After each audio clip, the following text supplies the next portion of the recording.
beberapa minggu ini saya bicara tentang Roh Kudus. Roh Kudus adalah roh yang kekal. Roh Kudus adalah roh yang suci. Roh Kudus adalah roh yang kebenaran. Ini tiga hal dipegang teguh. The eternal spirit, the Holy Spirit, and the Spirit of truth. Kalau tiga bergabung, kita menjadi kuat imannya. Dan sesuai ini saya bicara tentang Roh Kudus adalah roh bijaksana. Roh Kudus adalah roh pengetahuan. Dan Roh Kudus adalah roh strategi. Ikut saya tiga kalimat ini. Roh Kudus adalah roh bijaksana. Kedua, roh pengetahuan. Ketiga, roh strategi. Nah, saudara-saudara, roh bijaksana, roh pengetahuan, dan roh strategi. Ini tiga istilah muncul di dalam Yesaya pasal ke-11. Di dalam seluruh kitab suci, Roh Kudus namanya banyak sekali.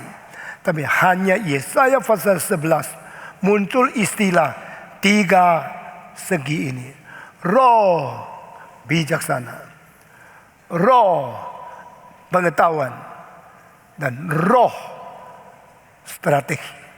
Ketiga ini yang mempunyai ciri khas yang sama. Semua mengandung makna bagaimana hubungan antara Roh Kudus dengan intelektualitas. Saudara-saudara, banyak orang yang mengatakan saya mempunyai Roh Kudus. Justru mereka melawan intelektualitas. Kenapa? Bagi mereka kalau percaya Roh Kudus, tidak usah tekankan pentingnya rasio. Tidak usah bicara tentang logika. Tidak usah bicara tentang pengetahuan. Karena Roh Kudus melampaui rasio. Roh Kudus lebih tinggi daripada intelek. Sehingga tidak ada hubungan dengan intelek. Tetapi kitab suci menyatakan hal sama sekali berbeda. Kitab suci berkata kepada kita, Roh Kudus adalah roh bijaksana. Roh Kudus adalah roh pengetahuan. Roh Kudus adalah roh strategi. Ketiga aspek ini tidak lepas daripada unsur dan fungsi intelektualitas. Sehingga di dalam pikiran manusia perlu ada peranan Roh Kudus. Dan apakah peranan Roh Kudus? Yaitu dia memimpin otak. Dia memimpin fungsi rasio. Dan dia menguasai seluruh intelektualitas manusia. Dan inilah yang dilawan oleh arus-arus yang menyebut diri berRoh Kudus, tetapi melawan Roh Kudus. Tidak mementingkan intelektualitas.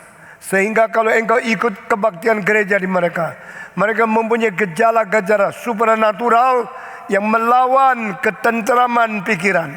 Alkitab berkata, Allah bukan mengacaukan manusia. Allah mentenangkan manusia. Allah menstabilkan manusia dan mengakibatkan manusia berfikir sesuai dengan firman Tuhan. Paulus berkata, pikirlah hal-hal surgawi. Jangan hanya pikir hal-hal duniawi saja. Pikir. Yesus berkata, roh kebenaran kalau sudah datang, dia akan membawa engkau mengingat kembali semua kalimat yang pernah saya ucapkan. To recall, to help you to remember, to think again about anything I have taught you.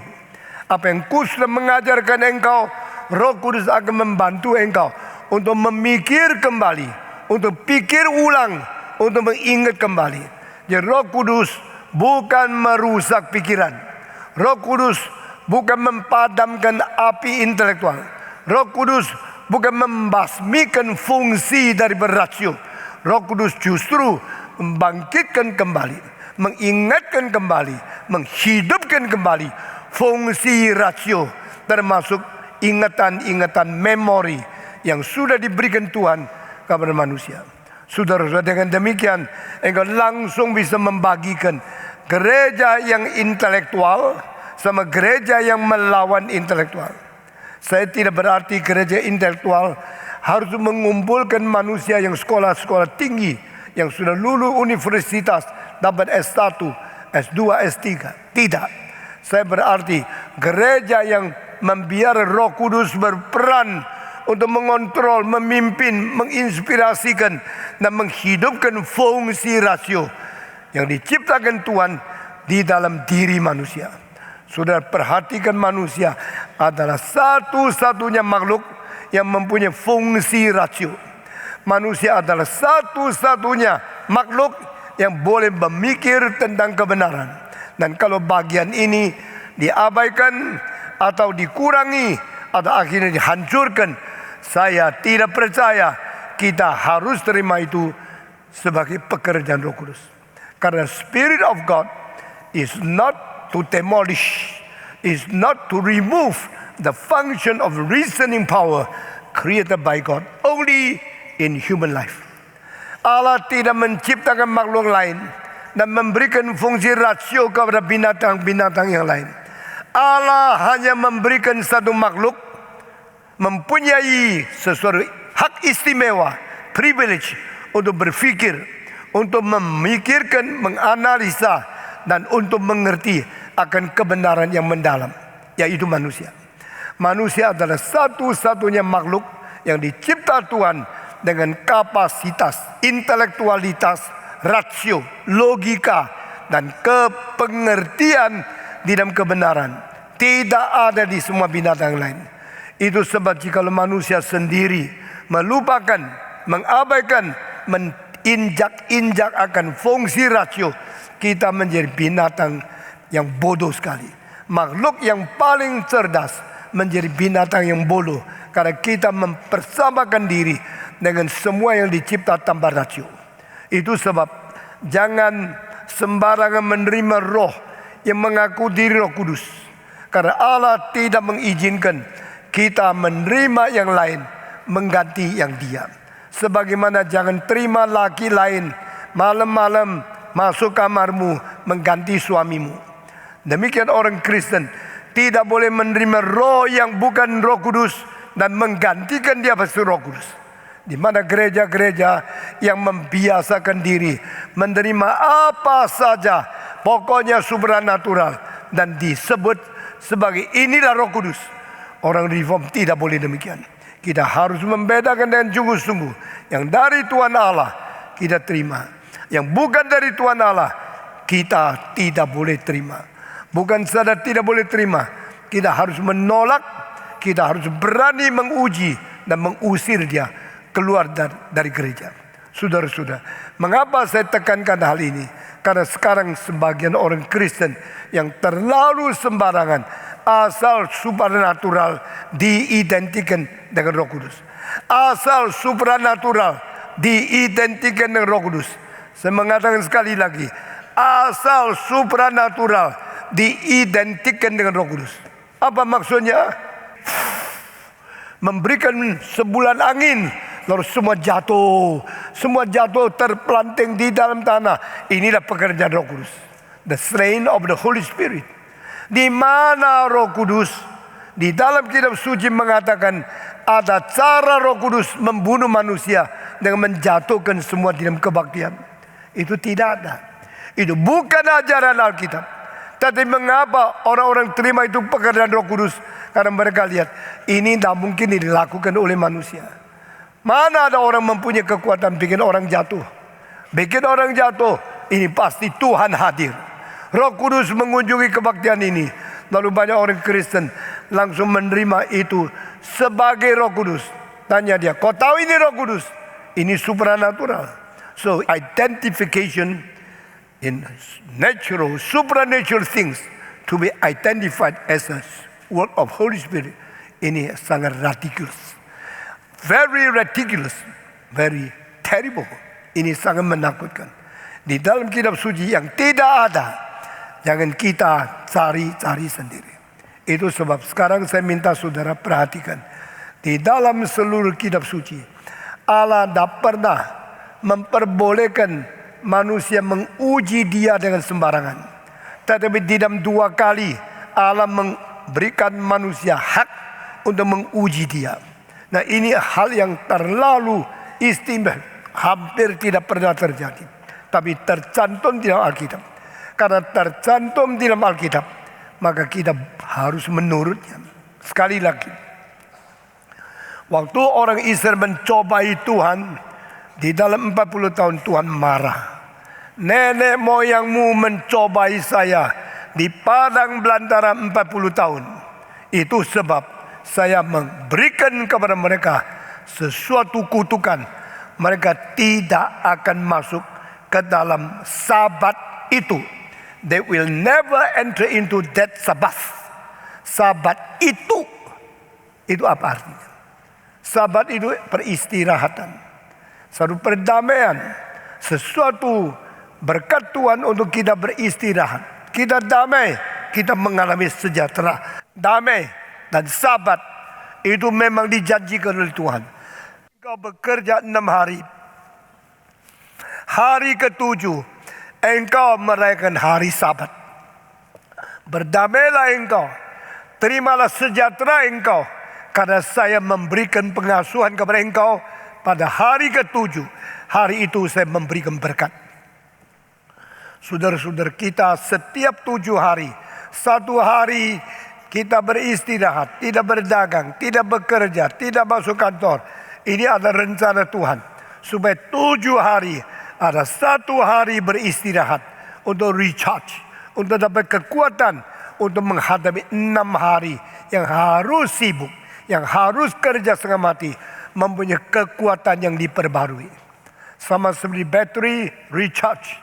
Manusia setiap hari Minggu mendapatkan firman Tuhan, kita dikuatkan kembali untuk boleh berjuang dalam 6 hari dengan prinsip-prinsip orang-orang Kristen, yaitu berjuang untuk kebenaran di dalam dunia ini. Orang reform hari Minggu mendengar kebenaran dengan capek, dengan sulit mengerti, dengan bergumul setengah mati. Sesudah mengerti kebenaran melalui pergumulan hari Minggu, kita mantap, kita mempunyai kemahiran, kita mengerti sesudah itu prinsip-prinsip kitab suci, kita pegang, kita pelihara, dan kita bersiap bertempur di dalam peperangan 6 hari yang akan datang. Ini orang reform. After you struggle with the word of God, think about and meditate about all the truths in the Bible, then you are established, recharged. You prepare yourself, and you are now ready to fight against the tide and the confusion of the world in next 6 days. Di 6 hari yang akan datang, engkau tidak usah takut. Engkau mempunyai kekuatan, kemantapan, pengertian firman setelah engkau bergumul mati-matian di dalam kebaktian. Lalu engkau menghadapi 6 hari tantangan dari iblis, tantangan dari dosa, tantangan daripada dunia, tantangan daripada pemerintah, tantangan daripada masyarakat yang penuh dengan kejahatan. Engkau mengetahui bagaimana menghadapi. Kebaktian dari orang terbalik. Mereka bilang dari Senin sampai Sabtu, saya sudah capek, letih, sudah susah, sudah capek, sudah tak kuat. Hari Minggu tempat ngasuh, saya datang untuk menerima ngasuh. Dengar penyanyi-penyanyi TV yang diundang kasih uang banyak, lalu saya dapat hibur. Mereka menganggap hari Minggu hari hibur, hari kepuasan untuk ngasuh. Lalu sesuatu kerja lagi 6 hari, bekerja dengan berat, letih, lesu. Lalu Minggu datang lagi mengasuh. Kita terbalik, kita datang mendapatkan pergumulan iman, firman yang bikin kita gugah. Setelah kita mengerti, kita mantap, kita menghadapi kesulitan bagaimanapun, kita bersaksi bagi Tuhan di masyarakat. Saudara-saudara sudah sadar perbedaan kebaktian di sini.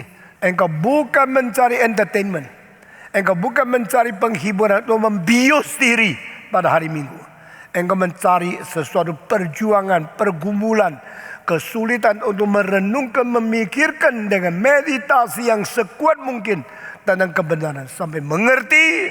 Sesuai itu engkau seperti prajurit yang sudah latih selesai, dibawa bertempur di medan peperangan. Musuh datang, engkau tidak takut. Kiranya orang reform mengerti ini, sehingga kita tidak memperalat Tuhan, tidak memperalat hari Minggu hanya untuk menjadi satu pembiusan bagi jiwa kita yang tidak mau istirahat di hadapan Tuhan. Melalui peristirahat yang recharged dan bertempur melalui sesuatu pergumulan dengan kebenaran, baru engkau mempunyai kekuatan istirahat yang sesungguhnya menghadapi musuh. Pada waktu musuh datang, tidak usah kacau balau, tidak usah gelisah, tidak usah lari. Engkau mantap berdiri menghadapi kesulitan, karena hatimu sudah dilatih di dalam pengertian istirahat yang mantap dan yang sudah siap. Itu perbedaannya.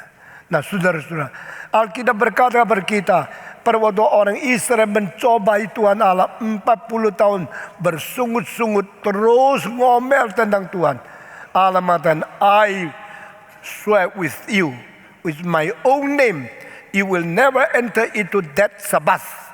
Engkau tidak akan masuk ke dalam peristirahatan itu. Apakah peristirahatan itu? Orang tidak ngerti. Itu adalah keselamatan dan sejahtera di dalam Kristus. Saudara-saudara, orang Israel diberikan Tuhan satu kutukan. Engkau tidak akan masuk ke dalam peristirahatan itu, yaitu mereka tidak mendapatkan keselamatan yang sejati. Saudara-saudara sekalian, tetapi Tuhan berkata lagi dalam lain tempat, Dia mengatakan, aku memberikan peristirahatan, aku memberikan perdamaian, memberikan sentosa kepada orang, meskipun mereka mengalami kesulitan di dalam dunia. Pada waktu Yesus mau dijual malam itu, Dia berkata, aku memberikan sejahteraku kepadamu. Sejahtera yang ku berikan bukan yang bisa diberikan oleh orang dunia. Itu sebab jangan gelisah, jangan khawatir, tidak perlu takut. Engkau di dalam diriku ada sejahtera. Di dalam dunia engkau ada kesengsaraan. In this world we have all tribulation, but in Jesus Christ you have the peace, kebenaran, sejahtera sejati dari Yesus Kristus. Dan dengan kesejahteraan seperti itu, Yesus menghadapi salib, Yesus menghadapi Golgota. Yesus tidak takut, dengan tenang Dia memikul salib sampai bukit Golgota. Dan dengan tenang dan sejahtera Dia dipaku di atas salib. Dia tidak berteriak-teriak, Dia tidak bersungut sakit, saya terlalu susah, apa sebabnya saya tidak bersalah, tapi menerima sengsara seperti ini. Dia dengan tenang dan rela menerima dari Tuhan.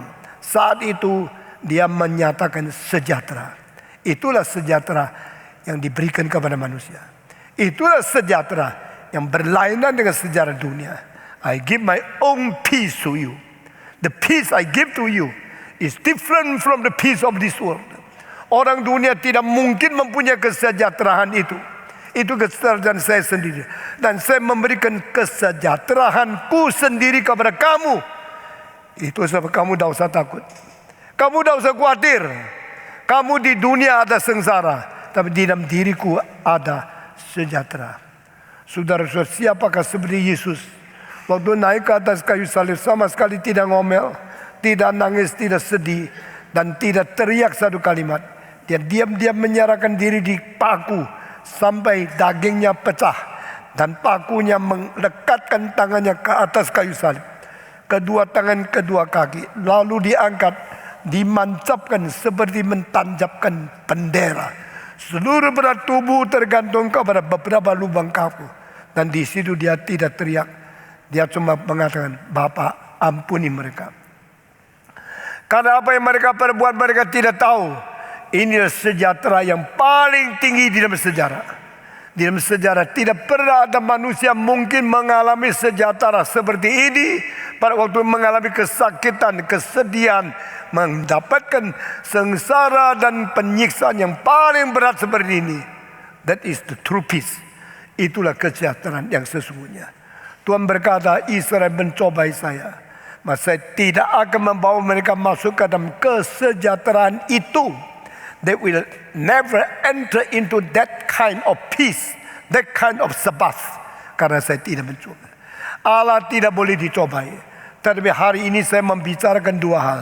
Di dalam kitab suci hanya dua kali Allah mengizinkan manusia mencobai Dia. Manusia tidak boleh mencobai Tuhan.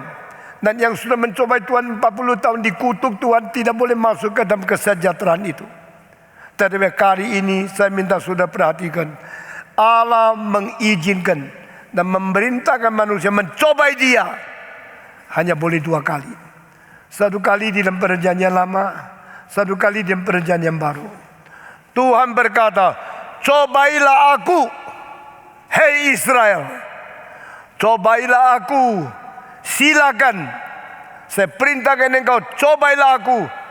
Dan pencobaan yang diizinkan Allah di dalam perjanjian lama itu hanya 1 kali. Pencobaan apakah? Kita pasti penasaran. Semua ingin mengetahui. Yaitu, perpuluhan kau berikan kepadaku. Lalu cobalah saya. Apakah saya tidak setia memberikan segala kecukupan untuk mengisi kebutuhanmu sehari-hari. Dengan mentuangkan berkat dari surga yang limpah kembali kepada engkau. Sehingga tidak ada satu engkau akan kekurangan. Mengapa kita selalu kekurangan? Karena kita tidak jujur kepada Allah. Perpuluhan yang milik Tuhan kita curi. Kita ambil untuk kita sendiri. Kita pakai sembarangan dengan kemauan sendiri. Maka Tuhan mengatakan, kau yang tidak setia kepadaku. Aku telah memberikan segala kecukupan kepada engkau. Engkau mengambil semua uang, termasuk uang yang seharusnya engkau kembalikan kepada saya. Milik Tuhan kembali kepada Tuhan. Milik Kaisar kembali kepada Kaisar. Milik Tuhan kau ambil sendiri. Saya berkata saudara, dengan keadaan sengaja engkau berbuat gini, anak keturunanmu akan makin lama makin miskin. Dengar kalimat baik-baik. Barang siapa yang sungguh-sungguh setia kepada Tuhan, dan barang siapa yang memberikan kembali uang Tuhan kepada Tuhan, tidak ada satu akan dibuang oleh Tuhan. Karena ini sudah dijanjikan. Ini sudah ditulis di dalam Alkitab. Sehingga Daud berkata, orang yang takut kepada Tuhan, saya tidak pernah melihat keturunan mereka menjadi pengemis makanan di tengah-tengah jalan. Those who fear of the Lord, those will be blessed by God. And their children, their descendants will be richly blessed by God. Banyak hidupnya miskin, tidak pernah menghiraukan, tidak pernah ribut minta tambah gaji. Saya minta majelis jangan tahan-tahan gaji pendeta. Jangan sengaja kurang-kurangi uang yang diperlukan oleh keluarga pendeta. Karena Tuhan akan menghakimi dan menghukum pendeta penginjil-penginjil atau majelis tua-tua yang kurang baik kepada hamba Tuhan. Tapi saya berkata, hamba-hamba Tuhan yang jujur, yang melayani Tuhan dengan tidak menghiraukan untung rugi sendiri, tidak mementingkan mati hidup sendiri, tidak menghiraukan sakit sembuhnya sendiri, pokoknya melayani Tuhan dengan setia. Tak mungkin Tuhan membiarkan dia miskin, kekurangan, atau keturunan menjadi kosong. Di Bandung ada berapa orang yang kaya luar biasa, terus diberkati oleh Tuhan, akhirnya ditemukan karena orang tua mereka pendeta. Dengar baik-baik, barang siapa yang sungguh-sungguh menjadi hamba Tuhan, keturunannya akan diberkati Tuhan luar biasa. Karena mereka mengutamakan Tuhan dan Tuhan tidak meninggalkan mereka. Saya melihat hal ini sudah 70 tahun. Saya perhatikan keluarga pendeta yang sungguh-sungguh, yang jujur-jujur, keturunan bagaimana. Semua diberkati oleh Tuhan. Tetapi semua pendeta yang tipu-tipu, yang rusak-rusak, anaknya hancur satu persatu. Pendeta yang curi uang Tuhan, pendeta yang berzina, pendeta yang tidak jujur, keturunannya rusak semua. Saudara-saudara, ini ada ajaran dari kitab suci yang kita terima. Dan hari ini saya menonjolkan satu ayat. Tuhan berkata, cobalah aku, berilah perpuluhanmu kembali kepadaku. Lihat aku memberkati engkau akan tidak. Saya akan mentuangkan pintu surga, turunkan berkat untuk membuat engkau tidak berkekurangan apa-apa. Saudara-saudara, ini sudah sangat terbukti di dalam sejarah. Saudara-saudara, banyak orang yang mencintai Tuhan, banyak orang yang sungguh-sungguh melayani Tuhan. Tuhan bukan saja melayani mereka, melayani keturunan mereka bergenerasi-generasi. Saudara kira engkau cari uang yang banyak untuk anakmu dengan cara engkau mendapatkan uang banyak lalu bagi kepada anak-anak dengan cara engkau, cara tipu, cara curang, cara tidak jujur, cara tipu muslihat, mendapatkan uang banyak. Lalu waktu engkau mati, engkau kira anakmu dapat berkat. Tidak, mereka mendapatkan satu bekal untuk saling membunuh. Semua orang yang tidak takut kepada Tuhan, dengan cara-cara curang, penipuan, dan segala ketidakjujuran, meskipun menjadi orang yang kaya uang banyak, keturunannya selalu saling membunuh, saling menuduh, saling masukkan pihak yang lain ke dalam pengadilan, dan tidak ada damai di keluarganya. Tapi jikalau engkau dengan jujur melayani Tuhan, meskipun engkau miskin, dan engkau memberikan perpuluhan setia kepada Tuhan, Tuhan tidak akan lupa. Tuhan berkata akan tuangkan pintu surga untuk menjatuhkan berkat limpah kepada engkau dan keluargamu. Apakah Tuhan bohong sama manusia? Tidak. Apakah kalimat Tuhan itu tak mungkin terjadi? Tidak mungkin. Harus terjadi. Karena Tuhan itu setia, jujur, dan berkuasa adanya. Ini pencobaan pertama yang diizinkan oleh Tuhan. God allowed and God give you the commandment, try me by sending your tithing. Berilah perpuluhanmu kepadaku. Dengan ini cobalah aku. Lihatlah aku Tuhanmu yang jujur atau tidak. Saudara-saudara, ini satu perintah yang menakutkan. Waktu saya melihat ibu saya, seorang janda yang begitu miskin, tetapi dia memberikan perpuluhan dengan jujur kepada Tuhan. Akhirnya Tuhan memberkati anak-anaknya satu persatu mendapatkan anugerah Tuhan. Saudara, saya bukan orang kaya, tapi inilah pendeta miskin yang bisa bangun gereja begitu besar. Apakah ini gereja satu-satunya? Tidak. Karawaci sudah bangun lagi, Samarinda sudah bangun lagi, Batam sedang bangun, Bandung akan bangun, Medan pasti akan bangun, Surabaya sedang akan bangun. Semua rumah paling besar bukan untuk manusia, untuk Tuhan. Dimungkinkan oleh Tuhan karena ada hamba Tuhan yang jujur. Saudara-saudara sekalian, kita bukan main-main. Kita sedang melihat, kita sedang menguji, kita sedang membuktikan kalimat Tuhan itu benar-benar akan terjadi satu persatu. Saudara-saudara sekalian, gedung begitu besar, maintenance fee termasuk pajak, pembersihan, sekuritas, dan segala sesuatu pengamanan. Siapa yang bisa bayar? Ini hanya Tuhan yang sanggup, karena anak-anak Tuhan, hamba-hamba Tuhan jujur. Mari kita semua memikirkan pekerjaan Tuhan. Karena Allah berkata, if you try me, please, silakan coba saya, berikan perpuluhanmu kepada aku. Lalu lihat apakah saya Allahmu yang tidak setia. Aku janji akan membuka pintu langit, turunkan berkat untuk mengisi kebutuhanmu setiap orang. Karena engkau sudah memberikan perpuluhan kepadaku. Demikian firman Tuhan. Jangan kita main-main. Saudara-saudara, di dalam perjanjian lama, satu-satunya kali Tuhan mengizinkan orang Kristen mencobai dia, yaitu soal perpuluhan.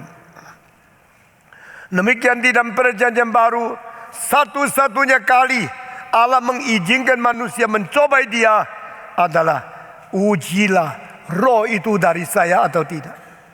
Nah, saya kira di dalam hal ini gereja terlalu lalai, terlalu malas, terlalu melupakan menguji roh dari Tuhan atau tidak. Alkitab berkata, ujilah roh itu, supaya engkau mengetahui roh itu dari aku atau tidak. Jadi di dalam perjanjian lama, manusia boleh menguji Allah, manusia boleh mencobai Allah, yaitu melalui perpuluhan. Di dalam perjanjian baru, manusia diperintahkan Allah menguji Allah, mengetahui roh itu dari Tuhan atau tidak. Ini hal terjadi pada tahun 1967. Saya belum pernah ceritakan seteliti hari ini. Ini pertama kali semenjak Gereja Reform Injili Indonesia didirikan. Gereja Reform Injili Indonesia didirikan tahun 1989. Tapi 22 tahun sebelum saya mendirikan GRII, saya telah mengalami satu ujian yang besar di dalam sesuatu peristiwa yang tidak pernah terjadi di dalam sejarah. Dan hari ini saya bicarakan. Sekelompok orang kira-kira 40 berkumpul cari Roh Kudus. Mereka mau menuntut pimpinan Roh Kudus, menuntut karunia Roh Kudus. Mereka tidak puas dengan pendeta yang mengajar mereka. Mereka cari pendeta dari luar. Salah satu adalah seorang dari Australia, orang bule yang mengajar mereka. Kita perlu Roh Kudus. Dan saya akan memberikan sharing saya, pengajaran saya, supaya orang Protestan yang tidak Roh Kudus boleh mendapatkan Roh Kudus. Mereka bilang, kalau gini saya mau. Yang ingin mau kira-kira 40 orang daftar. Lalu satu hari mereka ke Nongko Jajar. Yang tahu Nongko Jajar coba katakan. Ini orang Jawa Timur. Saya sudah pernah pergi berapa kali dan pernah memimpin retreat di situ. Nongko Jajar, mereka sewa satu tempat. 40 lebih orang dari Surabaya naik mobil ke sana. Lalu mereka bersama-sama meditasi, dengar khotbah yang dari Australia. 3-4 hari. Setelah 3-4 hari selesai, mereka pulang dengan penuh sukacita. Karena di situ ada wahyu baru dari Tuhan. Di situ mereka menemukan pekerjaan Roh Kudus yang tak pernah dialami. Mereka sudah pulang ke Surabaya, mulai runding. Kita sudah jenuh, sudah bosan khotbah pendeta kita. Lalu kita perlu kebangunan. Lalu kita perlu pendeta lain lagi. Pendeta di luar lebih hidup, lebih berkuasa, lebih berani, dan lebih membawa kita ke dalam pembaruan. Lalu pendeta yang mana? Mereka cari dari Pantekosta, dari luar negeri. Salah satu lagi bukan Pantekosta, bukan luar negeri. Ada pendeta yang ada kuasa besar, namanya Stephen Tong. Waktu itu saya baru umur 27. Tapi saya kasih tahu, saya 26 sudah khotbah kepada 12.000 orang di Manado. Dan saudara, sekarang saya jengkel karena Manado tidak mau lagi firman. Sekarang kacau balau lagi. Lalu mereka bilang, mari kita undang Stephen Tong untuk ikut bikin kebangunan rohani biar bisa berkembang, bisa merasakan anugerah Tuhan, bisa mengalami pekerjaan Roh Kudus dan mengetahui wahyu yang baru. Stephen Tong jangan dibawa ke lain tempat, suruh di Emo Malang saja. Khotbah di Emo Malang tanggal 27 kalau tidak salah September atau Oktober tahun 1967. Tapi Stephen Tong sibuk mengajar di Malang. Mari kita pergi ke situ, tulis surat sama dia. Bisakah hari itu datang Surabaya? Saya menjawab, bisa. Lalu hari itu pagi jam 8, mereka kira-kira 6-7 orang bawa mobil dari Surabaya ke Malang. Jam 12, kira-kira kurang 20, mereka tiba di Malang, ketuk pintu cari saya. Lalu saya keluar menyambut mereka, silakan duduk. Di ruangan tamu rumah saya, mereka semua duduk di situ. Bagaimana saudara, kok pagi sekali menjemput? Kebaktian engkau adalah kebaktian nanti sore jam 5. Tetapi sekarang pagi-pagi jam 12 lebih engkau sudah sampai di sini. Ya, kita datang menjemput supaya menghindarkan macet, supaya waktu tidak akan terlambat. Engkau bisa tiba di situ sebelum jam 4. Oke, kalau begini mari kita makan. Sebelum makan engkau bilang, Pak Tong, dengar kita bicara dulu. Silakan. Mereka keluarkan 3 lembar kertas dan mulai bicara dengan saya. Pak Tong, kami baru ada satu kebaktian di Nongko Jajar. Retreat 40 lebih orang. Di tengah retreat 3 kali Tuhan langsung bicara. Tuhan langsung bicara. Lalu Tuhan datang, ada tangan, ada mulut, langsung bisa, tidak. Melalui saudara satu di tengah-tengah kita. Satu lagi perempuan. Ada 3 orang dipakai. Nah, bicara tentang wahyu yang baru, kita catat dengan teliti. Dan ini hasil wahyu baru. The new revelation spoken from the mouth of God through our brother and sister. And this is a recording. Ini kami catat. Kami sudah bawa dengan hormat untuk dibaca pendeta Stephen Tong. Saya mengatakan apa yang terjadi. Sekarang cerita.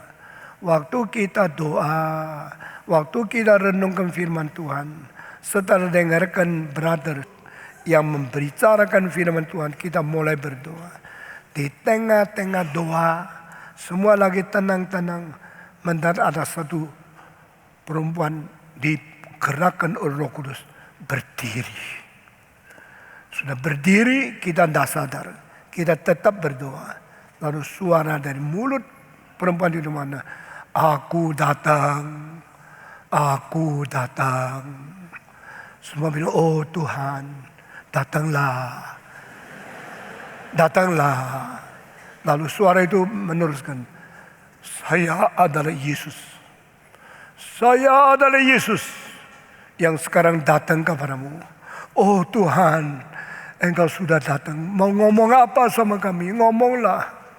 Lalu yang namanya aku adalah Yesus itu mengatakan, aku adalah Yesus.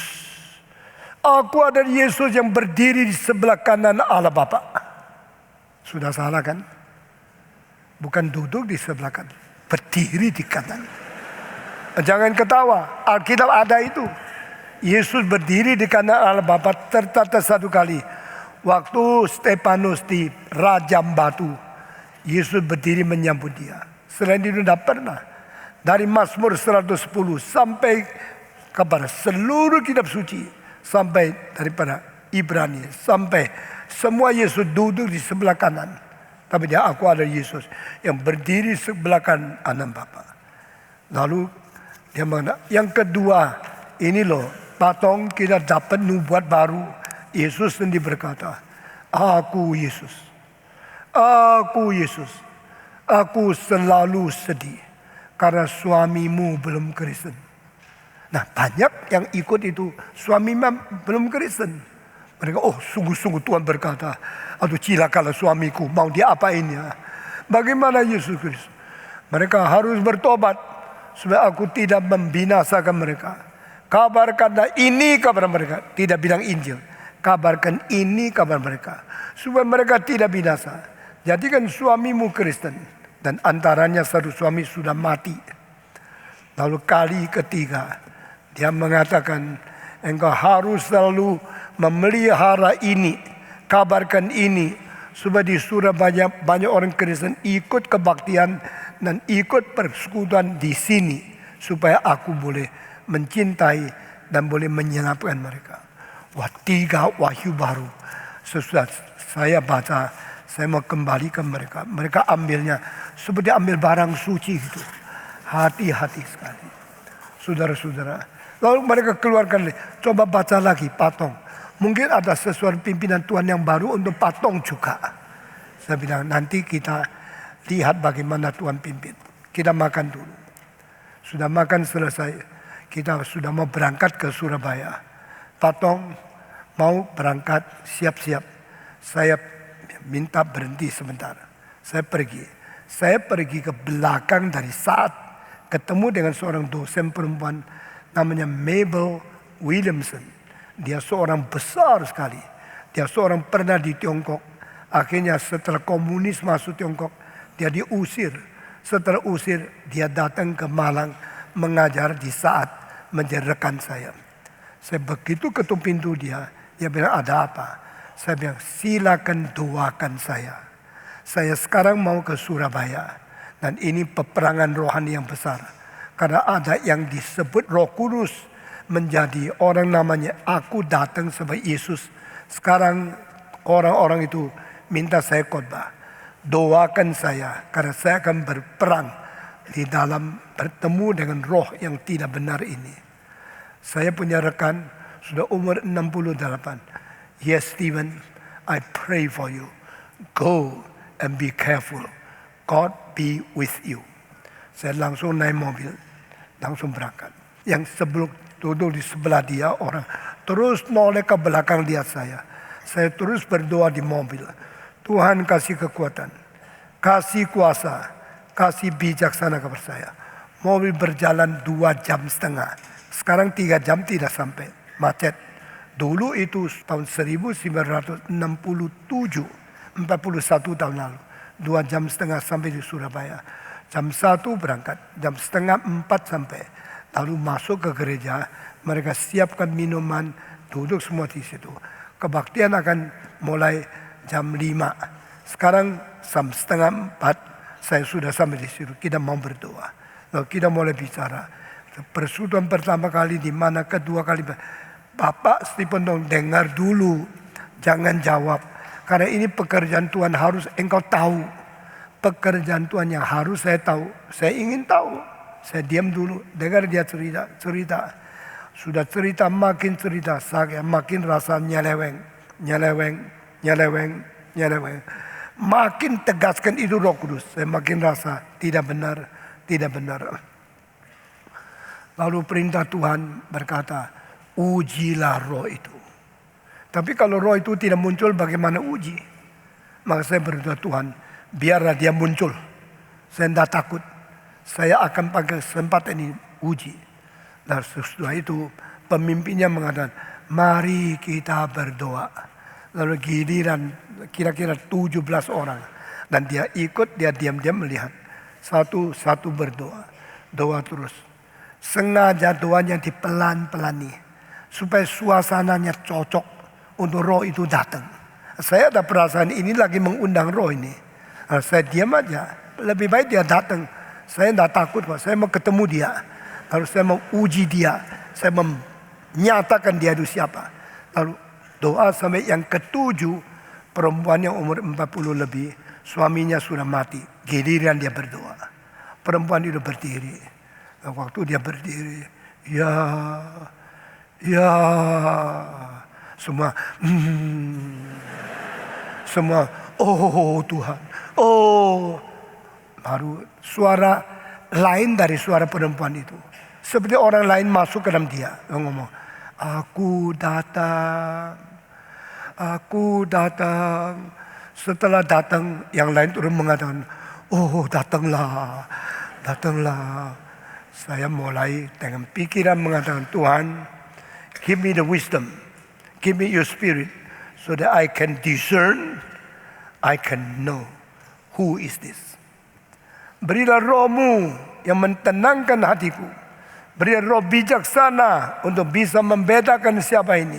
Berilah keberanian kepada aku untuk melihat siapa. Roh apa ini di sini? Aku datang kepada anak-anakku. Hati saya bilang, siapa anakmu? Saya bukan anakmu. Tak ada hubungan engkau datang sama saya. Saya bilang, Tuhan, sekarang juga silakan hadir dan beri kekuatan kepada saya untuk counter ini roh apa.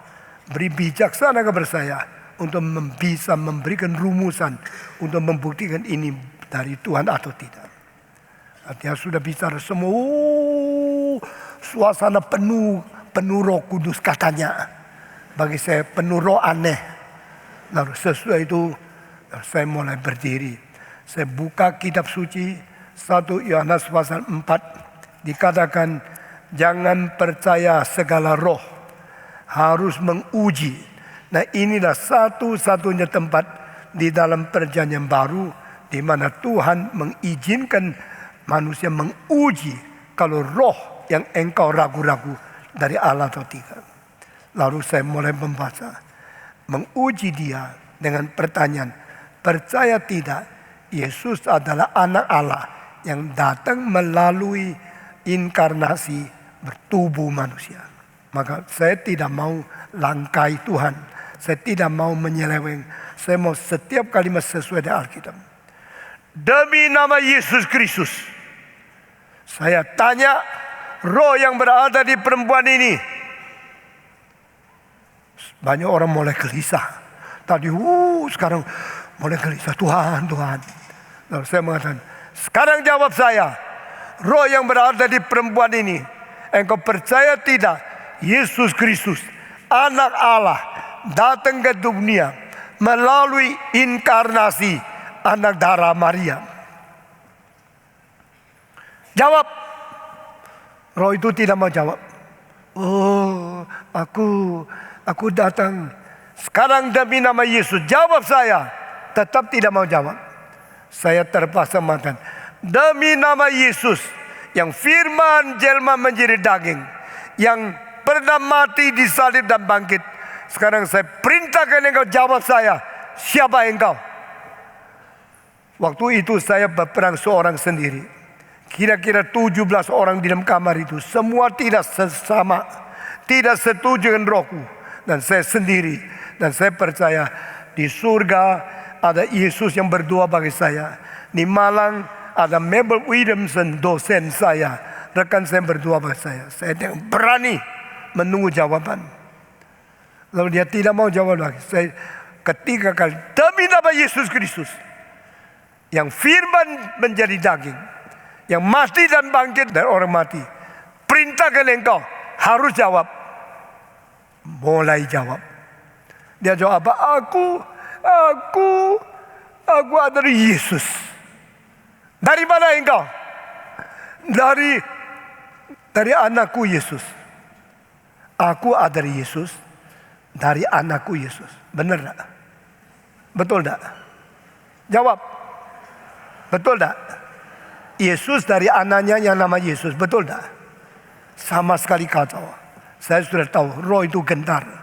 Dan perempuan ini mulai ngomongnya gentar. Tadinya saya Yesus, aku datang sekarang. Saya Yesus, saya dari anakku Yesus. Langsung saya berdoa, Tuhan, sertailah di sini. Nyatakan kuasa-Mu.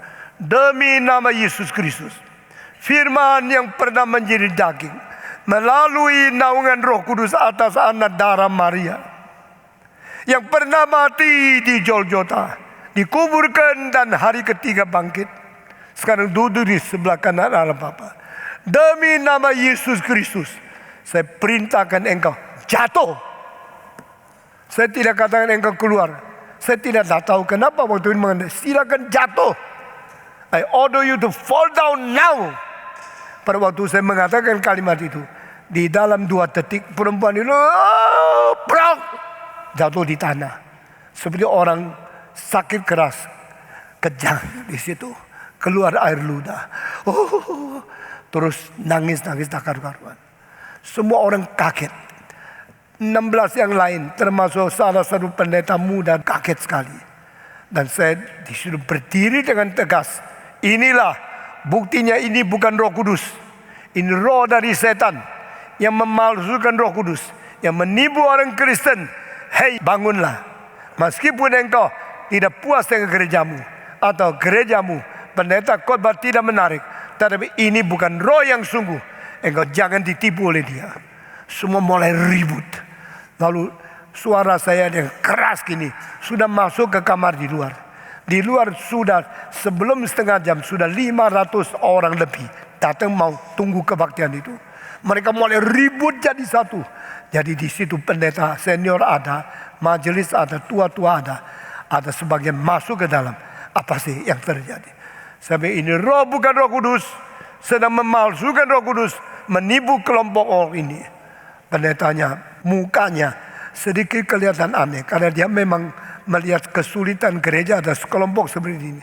Tidak sangka hari ini ada orang dari luar namanya Stephen Tong membuktikan ini bukan Roh Kudus, dan dia jatuh kelihatan di situ seperti orang kejang-kejang, seperti orang sakit keras, lalu dibangunkan. Lalu ada orang bilang, Pak Tong jangan begitu dong, kasihan dia. Saya bilang, dia Roh Kudus kok, kasihan apa? Dia Yesus kok. Kenapa Yesus bisa dijatuhkan oleh seorang pendeta namanya Stephen Tong? Ini bukan Roh Kudus. Yuk orang harus sadar. Mereka bilang, ya kita belum tahu. Saya bilang, tidak usah tunggu lagi. Hari ini harus tahu. Ini bukan Roh Kudus. Lalu orang itu mulai buka mata sedikit. Lihat saya. Menjadi lemahnya seperti orang habis dipukul atau habis tabrakan, sama sekali dari kekuatan.